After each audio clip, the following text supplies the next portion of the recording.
আপনি কুরআনে নবীদের সম্পর্কে কতটুকু জানেন? কুরআনে নবীদের নামে কয়টি সূরা আছে? 4টি, 6টি, 8টি, 10টি?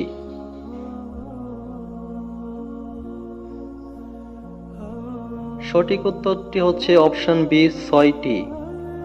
কুরআনে কয়জন নবীর নাম আছে? 20 জন, 25 জন, 30 জন, 35 জন?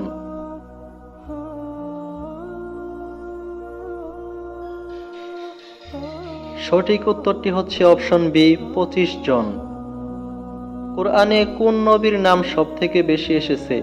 হযরত মুসা আলাইহিস সালাম, হযরত আদম আলাইহিস সালাম, হযরত ইব্রাহিম আলাইহিস সালাম, হযরত মুহাম্মদ সাল্লাল্লাহু আলাইহি ওয়াসাল্লাম?